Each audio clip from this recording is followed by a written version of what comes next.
ચાલો આજે એક એવી ટેકનોલોજીની વાત કરીએ જે દેખાવમાં ભલે સાદી લાગે પણ આપણી આખી દુનિયાને પાવર આપવામાં એનો બહુ મોટો હાથ છે.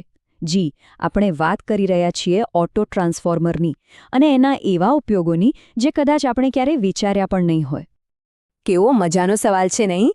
બસ આ એક જ સવાલ આપણને સીધા ઓટો ટ્રાન્સફોર્મરના મૂળભૂત વિચાર પર લઈ જાય છે. આ જે વસ્તુ છે જે તેને બીજા બધા ટ્રાન્સફોર્મરથી સાવ અલગ પાડે છે. તો આખરે આ ઓટો ટ્રાન્સફોર્મર છે શું? એકદમ સાદી ભાષામાં કહીએ તો આ એક એવું ટ્રાન્સફોર્મર છે જેમાં બે વાઇન્ડિંગની ઝંઝટ જ નથી. ફક્ત એક જ વાઇન્ડિંગ અને આ એક જ કોઇલ પ્રાઇમરી અને સેકન્ડરી બંનેનું કામ કરી લે છે. આ તો એની ખાસિયત છે. અને આ જ એનો સૌથી મોટો તફાવત છે. જુઓ, સામાન્ય ટ્રાન્સફોર્મરમાં બે અલગ વાઇન્ડિંગ હોય છે, પણ ઓટો ટ્રાન્સફોર્મરમાં બસ એક જ. આ એક વાઇન્ડિંગની ડિઝાઇનને કારણે જ તે કદમાં નાનું અને વધારે કાર્યક્ષમ બને છે. હા, એ વાત પણ છે કે આમાં ઇલેક્ટ્રિકલ આઇસોલેશન નથી મળતું. તો ચાલો હવે આ એક વાઇન્ડિંગવાળા અનોખા ડિવાઇસની દુનિયામાં જઈએ અને જોઈએ કે એની આ હોશિયારીભરી ડિઝાઇન ક્યાં કામ લાગે છે. સવાલ એ થાય કે આટલી સરસ ડિઝાઇન ખરેખર વપરાય છે ક્યાં? આપણે સૌથી મોટા પાયાથી શરૂઆત કરીશું અને પછી ધીમે ધીમે આપણા રોજિંદા જીવન સુધી પહોંચીશું. સૌથી પહેલાં એકદમ મોટા સ્તર પર નજર કરીએ. જેમ કે આખા દેશની પાવર ગ્રીડ અને ટ્રાન્સપોર્ટ સિસ્ટમમાં ઓટો ટ્રાન્સફોર્મરનો શું રોલ છે? વિચારો કે એક મોટો પડકાર છે, બે પાવર ગ્રીડ છે અને બંને અલગ વોલ્ટેજ પર ચાલે છે. હવે આ બંનેને એકબીજા સાથે જોડવી કઈ રીતે? બસ અહીં જ એન્ટ્રી થાય છે ઓટો ટ્રાન્સફોર્મરની. અને આ રહ્યો એનો ઉકેલ. જો 440 કેવીને 220 કેવીમાં ફેરવવું હોય કે પછી 220 કેવીને 110 કેવીમાં, મતલબ કે જ્યાં વોલ્ટેજને બહુ વધારે કે ઓછું નથી કરવાનું, ત્યાં પાવર ગ્રીડને એકબીજા સાથે જોડવા માટે ઓટો ટ્રાન્સફોર્મર એકદમ પરફેક્ટ છે. અને વાત અહીં જ નથી અટકતી. ટ્રાન્સપોર્ટમાં પણ એનો બહુ મોટો રોલ છે. રેલવેમાં ઇલેક્ટ્રિક ટ્રેનોને પાવર આપવાથી લઈને એરપોર્ટ પર પ્લેનના મેન્ટેનન્સ માટે જે ગ્રાઉન્ડ ઇક્વિપમેન્ટ હોય છે એને સાચો વોલ્ટેજ આપવા માટે પણ આ જ વપરાય છે.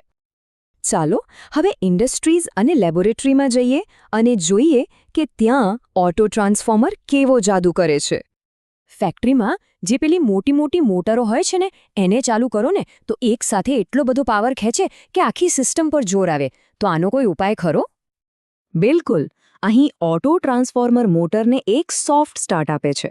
એટલે કે શરૂઆતમાં એ ઓછો વોલ્ટેજ આપે છે, જેથી મોટર આરામથી ફરવાનું શરૂ કરે અને પછી ધીરે વોલ્ટેજ વધારીને એને ફૂલ સ્પીડ પર લઈ જવામાં આવે છે. આનાથી પાવર સર્જનો કોઈ ડર જ નહીં. એટલું જ નહીં, લેબમાં પણ એ બહુ કામનું છે. જ્યારે વૈજ્ઞાનિકો કોઈ નવું ઇલેક્ટ્રિકલ ડિવાઇસ ટેસ્ટ કરતા હોય ત્યારે એમને અલગ વોલ્ટેજની જરૂર પડે.